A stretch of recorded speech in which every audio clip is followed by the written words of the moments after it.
इस वक्त की बड़ी खबर आपको बता रहे हैं, राज्यसभा चुनाव की वोटिंग के लिए उल्टी गिनती शुरू हो गई है। इस बीच खबर यह सामने आ रही है कि महागठबंधन के 12 विधायक एनडीए के संपर्क में हैं। वहीं दूसरी तरफ सम्राट चौधरी के आवास पर एक बैठक बुलाई गई जिसमें बड़ा खेला हुआ है। इस मामले में ज्यादा अपडेट के साथ मेरे साथ जुड़ रहे हैं मेरे सहयोगी नवेंदु जी। सर, सबसे पहले बात करते हैं, महागठबंधन के 12 विधायक छिटकने वाले हैं। देखिए, कल डिप्टी सीएम सम्राट चौधरी के आवास पर एक बहुत बड़ी बैठक हुई और इस बैठक में एनडीए के तमाम एमएलए पहुंचे और 3 चरण में बैठक का आयोजन किया जा रहा है, जो कि पहला बैठक डिप्टी सीएम सम्राट चौधरी के घर पर रहा और अगली बैठक उपेंद्र कुशवाहा के घर पर होगी 14 तारीख यानी कल, और फिर 15 तारीख को बैठक होगी नीतीश सरकार में मंत्री और जेडीयू के जो कद्दावर नेता हैं विजय कुमार चौधरी, उनके आवास पर। सम्राट चौधरी लगातार समृद्धि यात्रा में नीतीश कुमार के साथ पूरे दिन नजर आते हैं, लेकिन कल देर शाम उनके आवास पर राज्यसभा चुनाव को लेकर बहुत बड़ी मीटिंग की गई और उस मीटिंग में एनडीए के तमाम विधायकों को सारे दिशा निर्देश दे दिए गए और यह दावा किया गया उस बैठक के बाद अशोक चौधरी की ओर से कि हमारे पास अतिरिक्त 12 वोट हैं, यानी 35 के अलावा 12 वोट एक्स्ट्रा हैं। खबर यह आ रही है कि 10 आरजेडी के विधायक और 2 कांग्रेस के विधायक क्रॉस वोटिंग कर सकते हैं। लेकिन सम्राट चौधरी के आवास पर इतनी बड़ी बैठक का एक कारण यह भी है कि एनडीए की ओर से सम्राट चौधरी को जिम्मेदारी दी गई है 5 सीट जिताने की, यानी नितिन नवीन, नीतीश कुमार, उपेंद्र कुशवाहा, रामनाथ ठाकुर और शिवेश राम, और इन 5 में से 4 की जीत तो तय है। अब 5वें सीट के लिए लड़ाई काफी दिलचस्प हो गई है। अगर सम्राट चौधरी 5वीं सीट भी एनडीए को जिता देते हैं तो उनका डंका बजना तय है। वैसे ही पूरे बिहार में उनका डंका बज रहा है।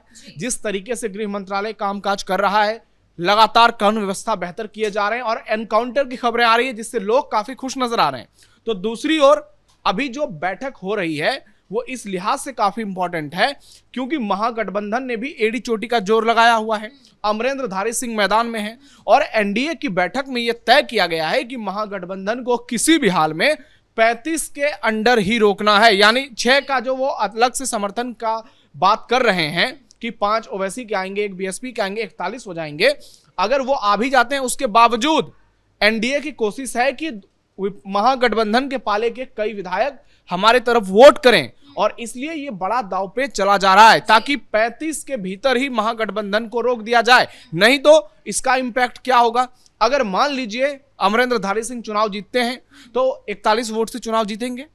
उसके बाद अंदर की खबर यह सामने आ रही है कि बाद में इस चीज से बीजेपी को दिक्कत हो सकती है। अगर 41 विधायकों का समर्थन मिलता है तो फिर जेडीयू 85 विधायक हैं उनके अपने पास और 85 प्लस 41 विपक्ष के आंकड़ा हो जाता है 126, यानी बहुमत के 122 के जादुई आंकड़े से 4 विधायक ज्यादा। तो ऐसे में आगे खेल होने की संभावना हो सकती है अगर जेडीयू के विधायक एकजुट रहते हैं तो इसलिए बीजेपी की ओर से यह निर्देश दिए गए हैं कि किसी भी हाल में 35 से ज्यादा उनके आंकड़े नहीं होने चाहिए। जितने ज्यादा से ज्यादा लोगों को अपने साथ जोड़ेंगे आगे चलकर इस पर महागठबंधन को नुकसान होगा और एनडीए को बड़ा फायदा मिलेगा। और सर, लेकिन एनडीए के खाते में तो 4 सीटें वैसे भी जा ही रही है, लेकिन 5वीं सीट के लिए इतना हाथ पांव क्यों मारा जा रहा है, इतनी मशक्कत क्यों की जा रही है? वही तो मैंने कहा कि असली खेला यहाँ भविष्य को लेकर है कि अगर आरजेडी यहाँ पर बहुमत जुटा लेती है 41, 42, 43 उसके पास नंबर जाते हैं और जेडीयू के भविष्य में 85 विधायक एकजुट रहते हैं तो 85 प्लस 41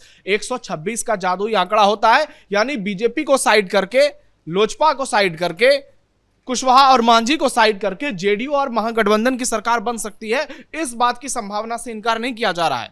हालांकि जेडीयू के 85 विधायक एकजुट रह जाएंगे और जेडीयू के जो टॉप नेता हैं जिन पर आरोप लगते हैं कि ये बीजेपी के बी टीम है, वो उनको एकजुट रहने देंगे, इस बात पर सस्पेंस है। लेकिन यहां पर अगर आरजेडी की जीत होती है, अमरेंद्रधारी सिंह की जीत होती है, तो फिर तेजस्वी यादव को लेकर एक बड़ा मैसेज जाएगा कि जिस तरीके से हार मिली और यह चुनाव काफी मुश्किल है, यहां पर एक एक विधायकों को जुटाना काफी अहम है। ऐसे में अगर तेजस्वी इतने मुश्किल दौर में तमाम विधायकों को एकजुट करके दूसरे पार्टियों के विधायकों को साध कर अगर इस चुनाव में अमरेंद्रधारी सिंह की जीत तय कर देते हैं तो यह किसी चमत्कार से कम नहीं होगा, क्योंकि दावा यह भी किया जा रहा है कि यूजीसी को लेकर एनडीए के नाराज विधायक अमरेंद्रधारी सिंह को कुछ लोग वोट कर सकते हैं। हालांकि एनडीए से नाराज विधायक कोई है नहीं है, इस पर कोई पुष्टि नहीं आई है और वो वोट कर ही देंगे।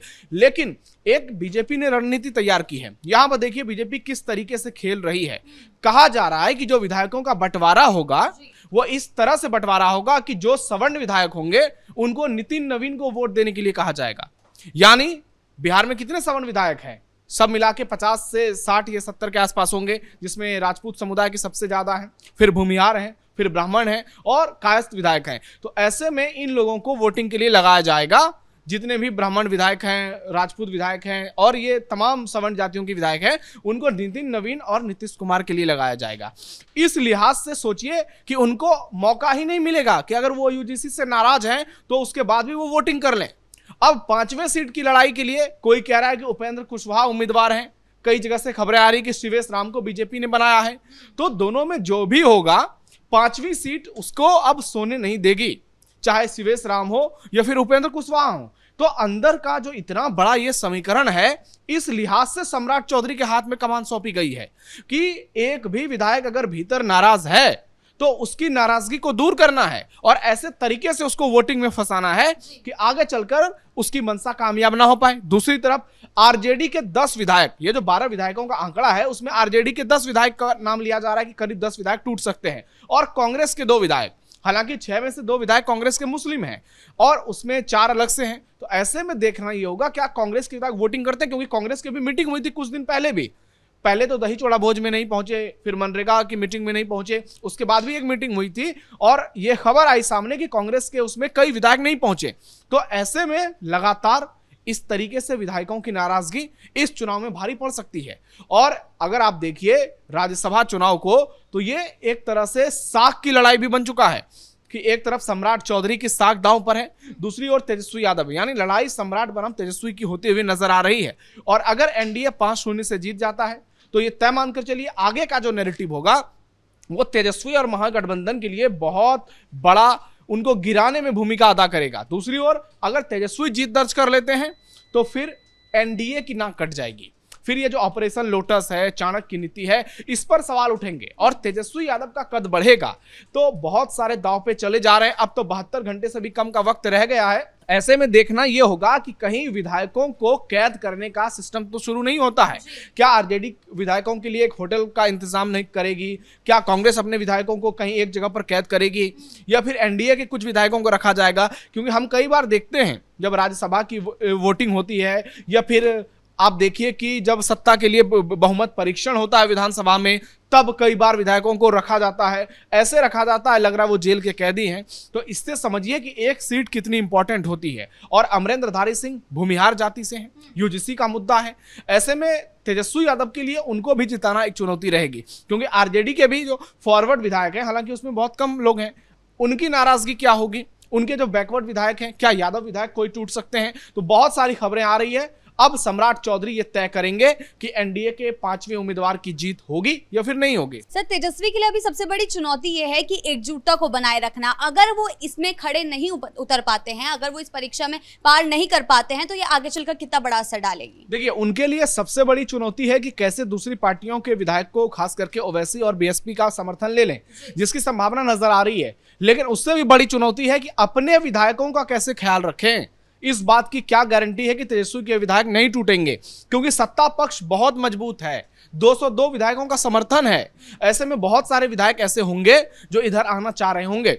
जब नीतीश कुमार पिछली बार 2023 में पलटी मारी थी उन्होंने लोकसभा चुनाव से पहले 2023-24 में, तो आपने देखा होगा कैसे चेतन आनंद को तेजस्वी यादव की आवाज से उठवाया गया था, जो कि आरजेडी के विधायक थे, फिर नीतीश के खेमे में आ गए। प्रहलाद यादव जो तेजस्वी के साथ थे, उनके घर में मौजूद, उनके साथ विधानसभा आए और जब बहुमत परीक्षण की बारी आई तो उन्होंने नीतीश कुमार को समर्थन कर दिया।